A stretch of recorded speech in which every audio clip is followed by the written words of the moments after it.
Hello friends, तो कैसे हैं आप सब। मैं विकास क्रांति अब यूट्यूब चैनल में आपका स्वागत करता हूं। दोस्तों, आज के इस वीडियो में विद्युत धारा से रिलेटेड जितने भी फार्मूला है ये हम लेकर उपस्थित हुए हैं और ये फार्मूला किसी भी एग्जाम के लिए, क्यों नहीं वो बोर्ड का एग्जाम हो, ये बहुत इंपॉर्टेंट है। अगर इतना फार्मूला याद है तो समझिए कि चैप्टर पे आपका कमांड बन गया। और ये फार्मूला याद रहने की वजह से क्या होगा कि आपका जो इतना भी न्यूमेरिकल पूछा जाएगा सब आपको टू द फार्मूला बेस्ड यानी तुरंत आप बनाएंगे। तो देखिए, पहला फार्मूला है Q बराबर NE, यानी ये फार्मूला कब लगेगा, जब हमको इलेक्ट्रॉनों की संख्या निकालनी होगी तब ये फार्मूला का यूज करेंगे। यानी कहेगा कि मान लीजिए अगर कोई 5 कूलम आवेश है, यदि 5 कूलम आवेश है तो इलेक्ट्रॉनों की संख्या कितनी होगी। तो इस टाइप के सवालों में इलेक्ट्रॉनों की संख्या निकालने के लिए हम पहला फार्मूला का यूज करेंगे Q बराबर NE। E क्या है? E है इलेक्ट्रॉन का आवेश जो 1.6 × 10⁻⁻19 कूलम होता है। Q क्या है? जो आवेश आपको दिया रहेगा क्वेश्चन में, कैपिटल Q दिया रहेगा। E का मान इलेक्ट्रॉन का आवेश होता है जो आपको भी पता है, और N इलेक्ट्रॉनों की संख्या है जो निकालनी होती है। तो कभी भी इलेक्ट्रॉनों की संख्या निकालने के लिए पूछा जाए तो हम ये वाला फार्मूला यूज करेंगे Q बराबर NE। N बराबर इलेक्ट्रॉनों की संख्या, नंबर ऑफ इलेक्ट्रॉन्स होगा। सेकेंड फार्मूला है I बराबर Q/T। I बराबर Q/T, धारा बराबर आवेश बटा समय। धारा बराबर आवेश बटा समय, धारा यानी धारा पूछा जाए, आवेश और समय दिया हो, अब पूछा जाए धारा कितना होगा, तो आप यहां से निकाल सकते हैं फार्मूला की मदद से I बराबर Q/T। ये देखिए, यहां से आप मात्रक निकाल सकते हैं, मात्रक यहां से निकाल सकते हैं। और मात्रक निकालने के साथ साथ आपको पूछा जाए कि 1 एम्पियर कितने के बराबर होगा, आप ये भी फाइंड आउट कर सकते हैं। अगला तो I बराबर Q/T, जब धारा निकालना हो तब हम ये यूज करेंगे। आप भी जानते हैं कि धारा को किससे सूचित करते हैं, I से सूचित करते हैं, आवेश Q से और T समय है। अगला फॉर्मूला है V बराबर W/Q। ये कभी भी V बराबर W/Q, विभव बराबर कार्य बटा वर्क, W से वर्क और Q यानी वर्क अपॉन चार्ज, यानी V बराबर W/Q यानी विभव बराबर कार्य बटा आवेश। ये वर्क W से कार्य और Q से आवेश, यानी विभव को भी में निकालना हो। देखिए, आप चाहो तो डिफिनीशन यहां से बना सकते हो कि विभव किसे कहते हैं, विभव कहते हैं ताकि किसी आवेश द्वारा किया गया कार्य एवं उस आवेश के अनुपात को विभव कहते हैं। हो गया। अगर सारा फॉर्मूला याद कर जाते हैं तो आप डिफिनीशन याद कर सकते हैं। ठीक है, सुनिए, अब तीसरा फॉर्मूला है कि V बराबर W/Q। विभव निकालने के लिए फॉर्मूला क्या होता है, विभव बराबर कार्य बटा आवेश।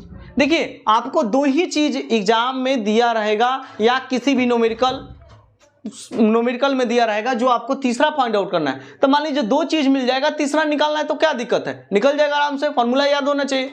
ये फॉर्मूला बहुत इंपॉर्टेंट है आपके लिए। ठीक है, और चैनल को सब्सक्राइब नहीं किए तो सब्सक्राइब जरूर कीजिएगा और लाइक जरूर कीजिएगा और कॉमेंट करके जरूर बताइएगा कि ये क्लियर हुआ कि नहीं।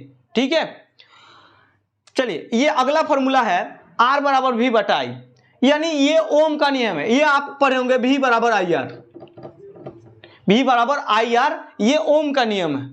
ओम का नियम यहां से आप, तो ओम नियम विभव और विभवांतर और ये आधारा के अनुपात क्या होता है, ओम होता है। तो ये अब ओम, ये R जो है ये आपका प्रतिरोध है, प्रतिरोध का ऐसा ही मात्रक ओम होता है। 1 ओम कितने के बराबर होता है, तो यहाँ विभव का वोल्ट हो जाएगा, धारा का ये आप बता सकते हैं। यहां से मात्रक बहुत आसानी पूर्वक निकाल पाएंगे।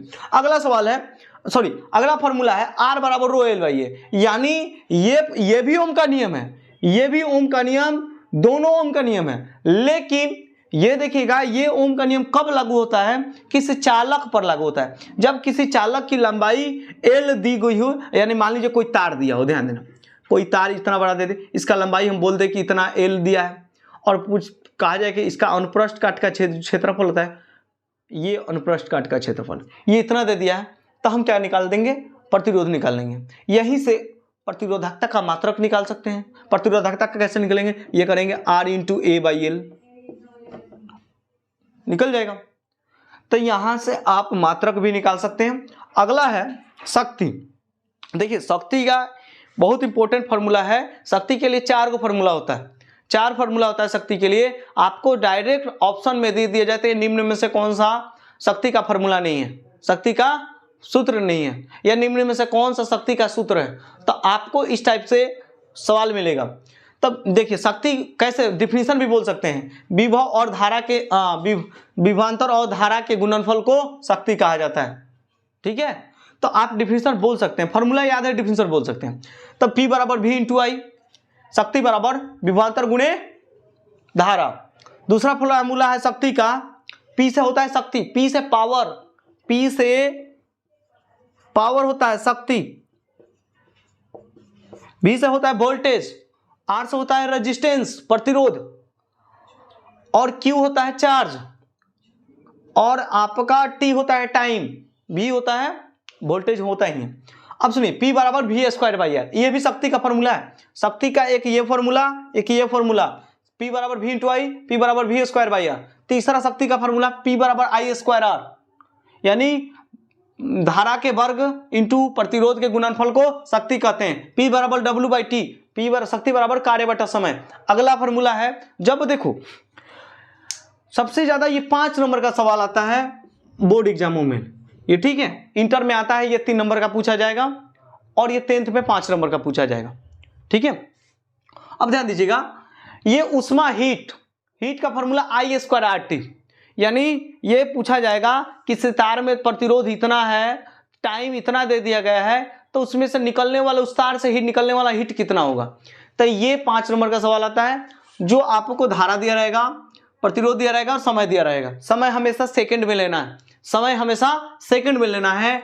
और ये हीट जो होता है, हीट यही उष्मा, देखिए हीट को यही U से ऊर्जा में सूचित कर, U से ऊर्जा को सूचित करते हैं, या AC को H का से सूचित करते हैं, हीट हो जाएगा।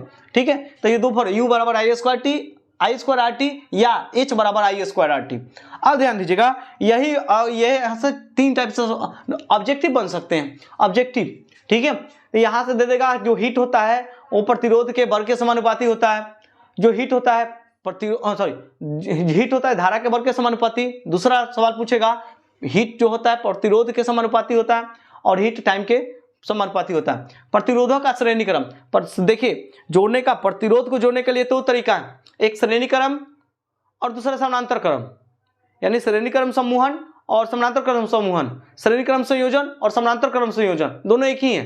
तो श्रेणी क्रम को इंग्लिश में सीरीज कहा जाता है, तो RS से सूचित किया जाता है। सीरीज में कैसे प्रतिरोध जुड़ता है, हमेशा साधारण बीजगणितीय योग विधि में जोड़ा जाता है। साधारण यानी simple R1 plus R2 plus R3, यानी कि जितना भी दिया हो हम सबको क्या करेंगे, सिंपल जोड़ देंगे। R1 plus R2 plus R3, अगर 3 दिया हो तो 3 तक रहने देंगे, 4 दिया हो तो R4, 5 दिया हो तो प्लस R5, ऐसे करके।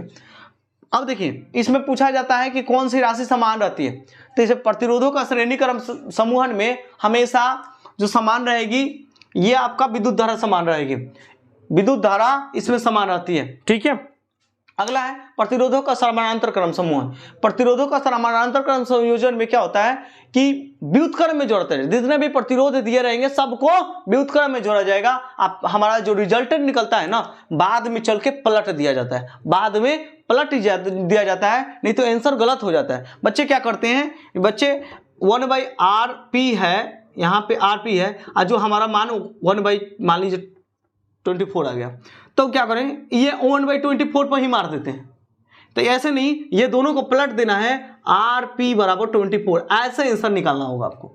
ठीक है, तो आप ध्यान दीजिएगा, प्रतिरोधों का समानांतर, इसमें वोल्टेज समान रहता है, इसमें विभवांतर समान रहता है। तो 1/R1 plus 1/R2 plus 1/R3, जितना भी दिया होगा सबको बट्टा में हम जोड़ देंगे, बट्टा का जोड़ निकालेंगे।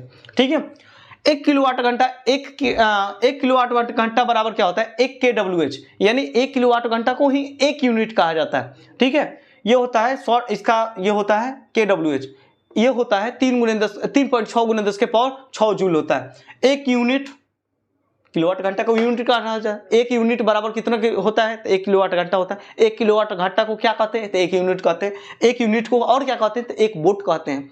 बोर्ड का फुल फॉर्म होता है board of trade unit, board of trade unit. इसका भी मान होता है उतना ही के बराबर 3.6 × 10⁶ जूल। आशा करते हैं कि वीडियो समझ में आया होगा, और चैनल को सब्सक्राइब नहीं किया है तो सब्सक्राइब जरूर कीजिएगा और बेल आइकन जरूर दबाइएगा। बस इतना ही, इसके बाद हम नेक्स्ट वीडियो में मिलेंगे। जय हिंद, जय भारत।